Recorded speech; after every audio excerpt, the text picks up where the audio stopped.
Today we will talk about fundamental rights. I think fundamental rights सबने कभी ना कभी अपने स्कूल में सुना होगा, सुना ही नहीं सुना. And fundamental rights क्या होता है? These are the rights which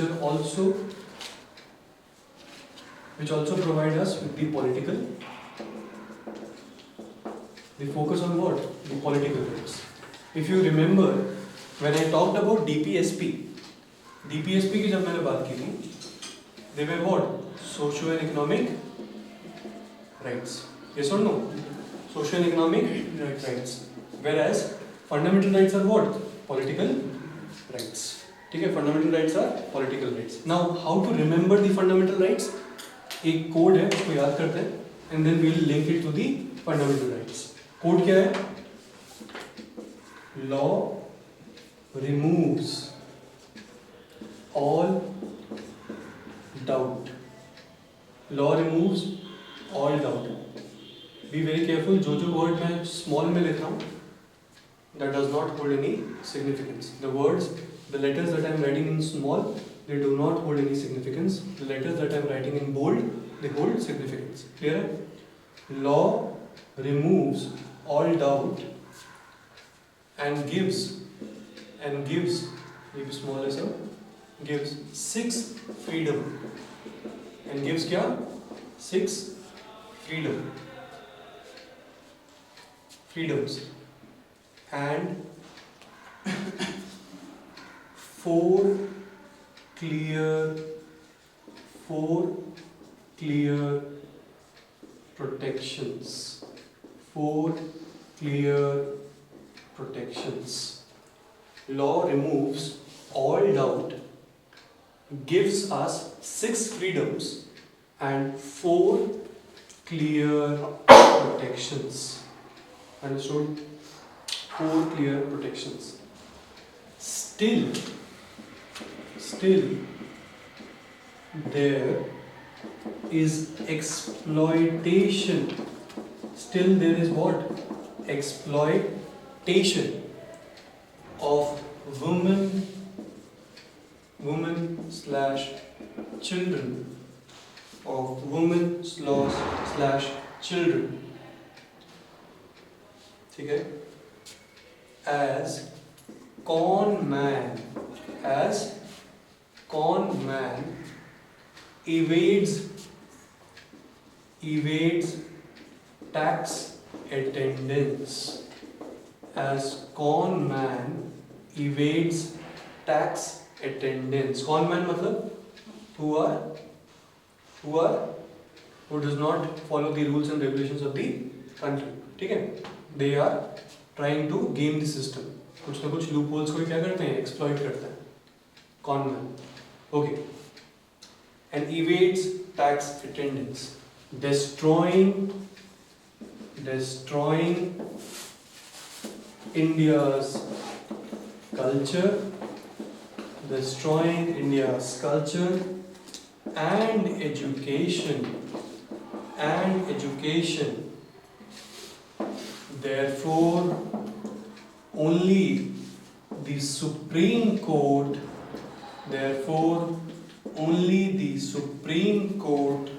can save us.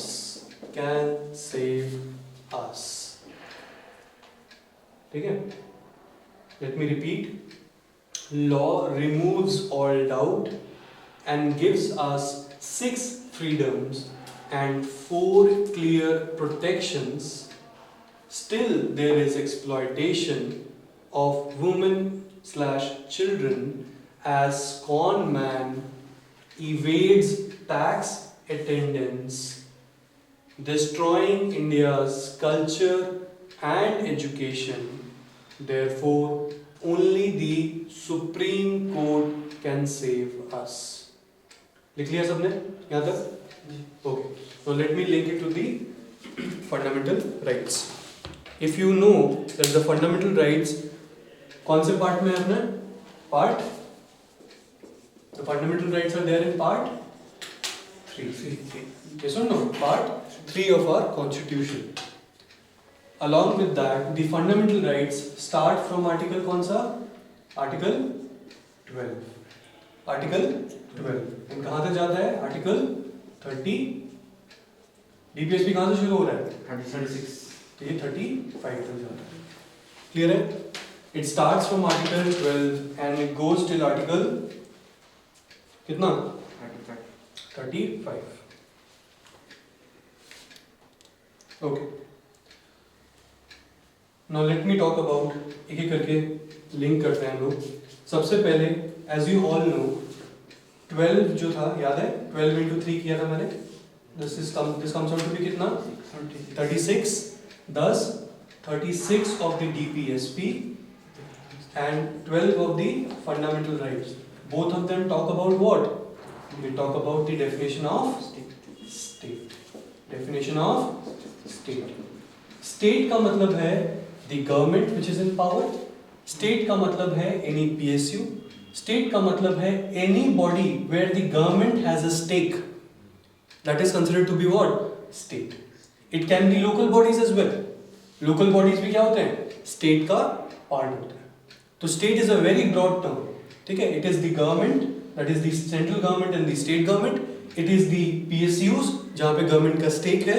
It is the local government and any other body जहाँ पे government of India का या state government का stake हो। Understood? That is called as what? Our state. तो इसके against अगर आपको इस स्टेट ने अगर आपके अगेंस्ट या आपके लिए कुछ गलत किया है, then you can file a case in the court saying that your fundamental rights were violated. Clear है? You can file a case against the state in the courts saying that your fundamental rights were violated. ठीक है? Article 12 में कोई दिक्कत नहीं है। Article 13 क्या बोलता है? Article 13 indirectly talks about judicial review. किसकी बात करता है ये? Judicial review, where all laws, इसका जो what you say the statement है, आर्टिकल 13 का statement क्या है?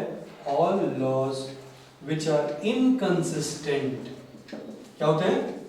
Which are inconsistent with or in derogation, derogation मतलब उसको वायलेट कर रहे हैं, उसके एकदम अगेंस्ट है।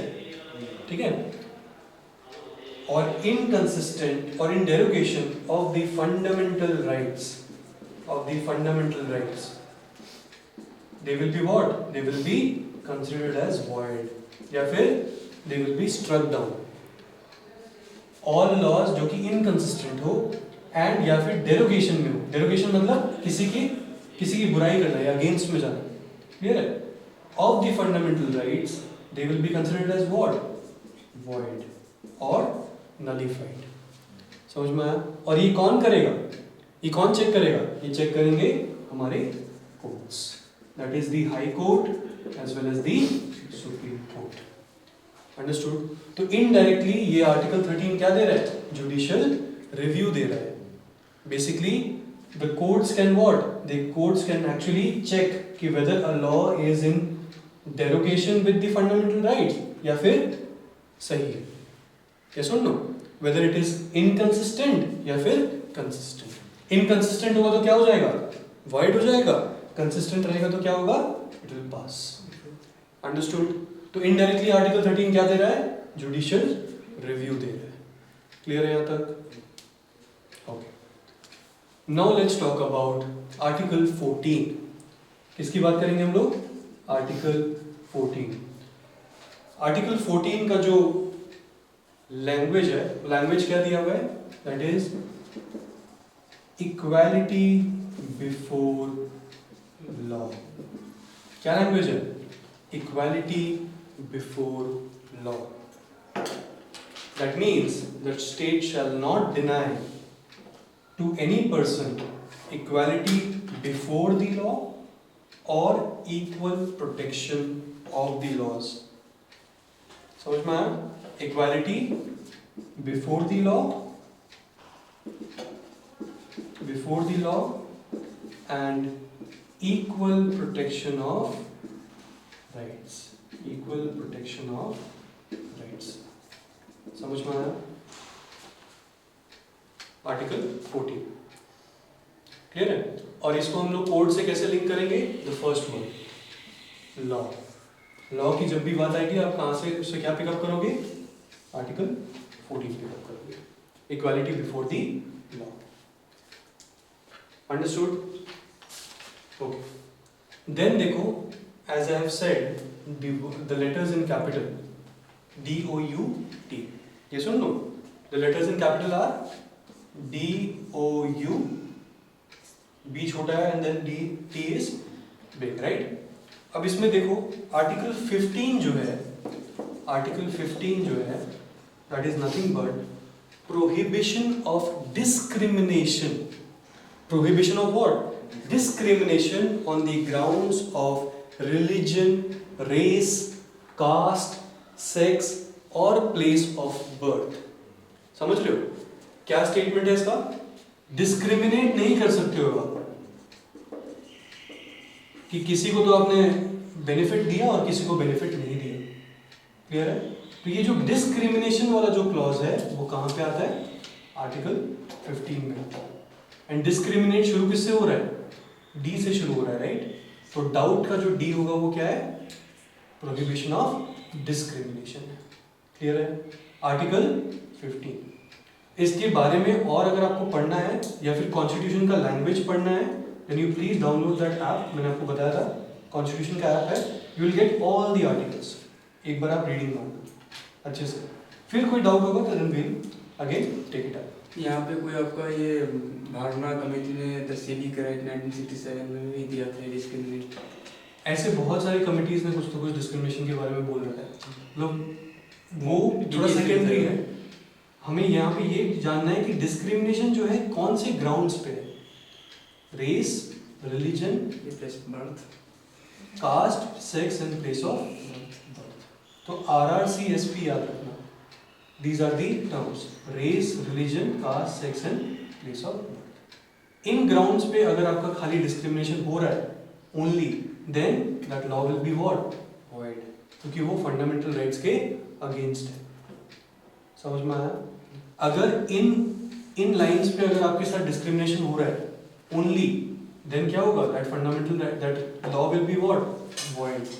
क्यों? क्योंकि ये फंडामेंटल राइट के अगेंस्ट है। ठीक है? The state can not discriminate only on the grounds of race, only on the grounds of religion, only on the grounds of caste, only on the grounds of sex और place of. Clear है? मैं बार बार only बोल रहा हूँ, उस पर ध्यान रखना।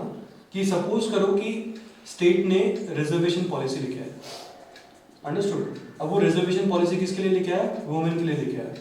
Now this is discrimination on the basis of what?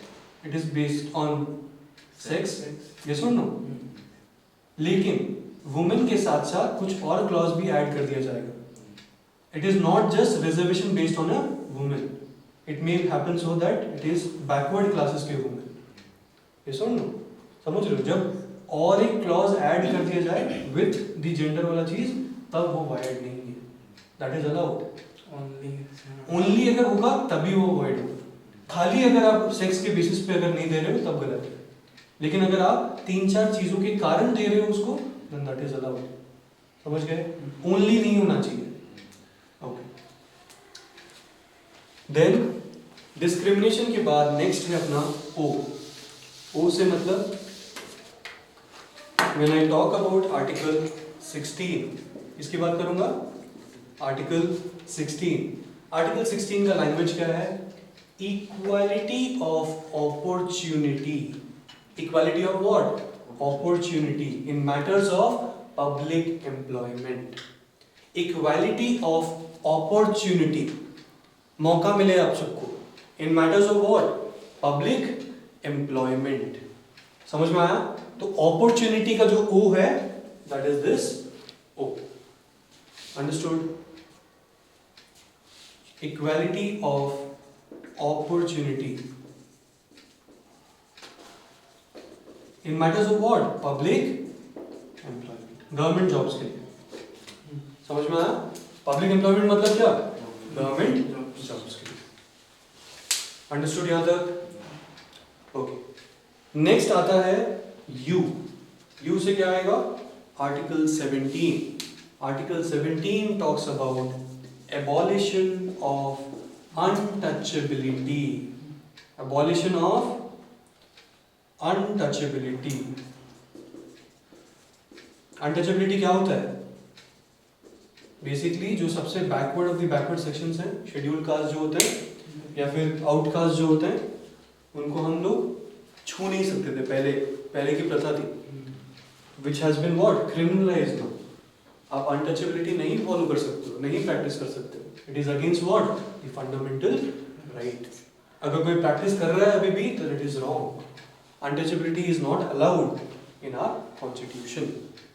Clear है? Abolition of untouchability. एंड इसके लिए Mahatma Gandhi he fought for the rights of the untouchables, जिनको वो क्या बोलते थे? Harijans. he used to say the untouchables as what? Harijans.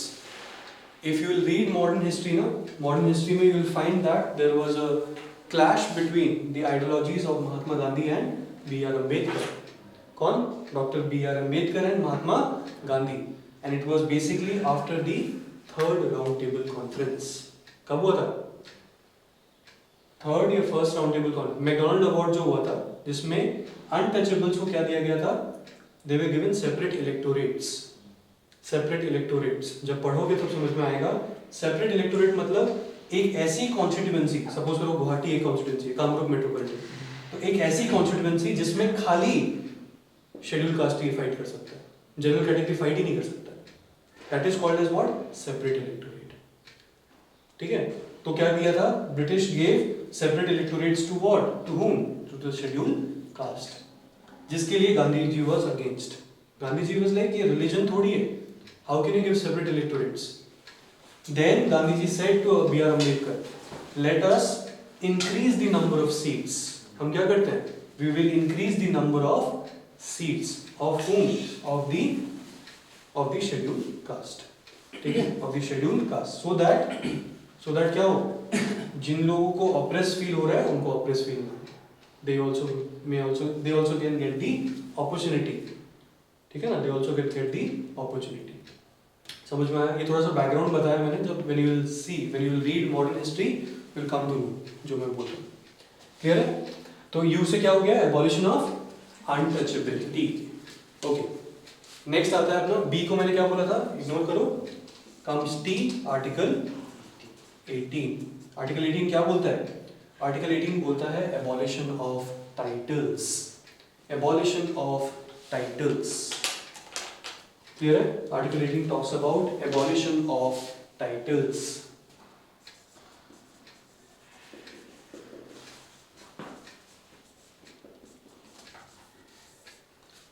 बढ़िया। Abolition of titles मतलब एनी टाइटल हो सकता है, कोई मिलिट्री का कोई टाइटल हो, या फिर हो सकता है कोई मिलिट्री और एकेडमिक को छोड़ के कोई भी टाइटल है, वो सब अलाउड नहीं था। फॉर एग्जाम्पल जो रॉयल हाउसेस होते थे, है ना, दे यूज्ड टू से ना maharaja, Rai Durlabh, nawab, so on, such titles were abolished. उन टाइटल्स को क्या कर दिया गया था? एबॉलिश कर दिया गया था। लेकिन हाँ, if somebody is getting PhD, अगर कोई आदमी कोई स्टूडेंट को PhD मिल रहा है तो उसके आगे क्या लगता है? डॉक्टर लगता है ना, दैट इज अलाउड, ये अलाउड है। लेकिन एनी टाइटल जो कि इनइक्वलिटी क्रिएट करे in the society, for example maharaja या फिर राज, अधिराज टाइप का, such heavy titles were what? Abolished, were abolished. Clear है? Raja, rani, such titles were what? Abolished. Clear है? ओके, यहाँ तक ठीक है? Abolition of titles. Okay, now let's talk about, doubt के बाद क्या आया? 6 फ्रीडम्स। 6 फ्रीडम्स। 6 फ्रीडम्स कौन से हमारे? This is article 19। कौन सा आर्टिकल है ये? आर्टिकल 19। एंड आर्टिकल 19 में specifically they have talked about 6 kinds of freedom. पढ़ा है ये वाला? Have you heard about it? 6 kinds of freedom. वो फ्रीडम क्या क्या है? वो फ्रीडम है basically right to speech and expression. पहला कौन सा freedom? Right to speech and expression.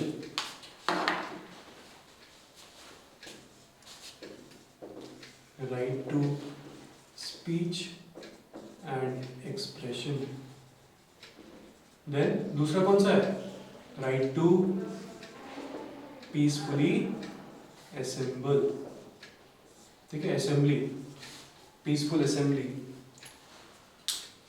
Without arms, ठीक है। जैसे कि अभी जो किसान मोर्चा हो रहा है ना, it is without arms, right?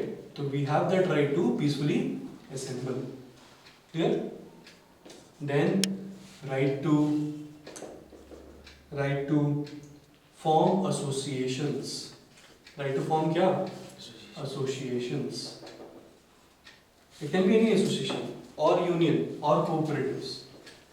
NGO वगैरह हम फॉर्म करते हैं ना, जैसे कि for example if I give you an example of cooperatives, Amul. Amul का नाम सुना है? बटर खाते हैं अमूल का कभी ना कभी? ये सुन लो, अमूल इज व्हाट? कोऑपरेटिव। क्या है ये? कोऑपरेटिव है, क्लियर? ओके, नेक्स्ट लिखो, right to move freely throughout the territory of India. Right to move freely throughout the territory of India. Move करना, जा सकते हो ना, यहाँ से आप जा सकते हो तमिलनाडु, यहाँ से आप जा सकते हो टू बैंगलोर, यहाँ से आप जा सकते हो टू केरला, क्लियर है? कहीं पे भी आप सेटल हो सकते हो। राइट टू मूव फ्रीली, पहला चीज। एंड लास्टली, सेकंड लास्ट क्या है? Right to reside and settle. Right to reside and settle. घूमने गए, पता लगा कि गोवा इतना अच्छा लगा कि वहीं पे अपने घर खरीद लिया, ये सुन लो, right to reside and settle. या फिर कोई बिजनेस पर्पस की वजह से गए और पता लगा कि वहीं पे आपका बिजनेस सेट हो गया, वहीं रिसाइड कर गए, ये सुन लो। या फिर कोई एजुकेशन पर्पस के लिए गए और वहीं पे आपने अपना घर ले लिया, क्लियर? तो right to reside and settle. Alright, then we have right to decide and settle के बाद lastly that is to practice any profession. To practice any profession और to carry on any occupation. अब इसका मतलब ये नहीं है कि सर ने बोला था कि प्रैक्टिस एनी प्रोफेशन तो मैं स्मगलिंग करूंगा, मैं आर्म्स ट्रेडिंग करूंगा, ठीक है ना? वो सब अलाउड नहीं है। Anything which is legal, anything which is legal that will be allowed. To practice any profession which is legal, legally agreed upon. Alright, बढ़िया। तो एक बात बताओ मेरे को, अगर हमने ये सारे राइट्स एब्सोल्यूट कर दिए, एब्सोल्यूट मतलब इसको कोई चैलेंज ही नहीं कर सकता, नहीं आपके right to freedom of speech and expression है, कुछ भी बोलो। क्या कोई कुछ भी बोल सकता है? क्या कोई कुछ भी बोल सकता है? नहीं। There is some sort of what? Reasonable restrictions. इनके ऊपर क्या होता है? रीजनेबल रिस्ट्रिक्शंस होते हैं। आप कैसे ही किसी के बारे में कुछ भी नहीं बोल सकते हो। ये सुन लो, डिफेमेशन केस लगा देंगे आपके ऊपर,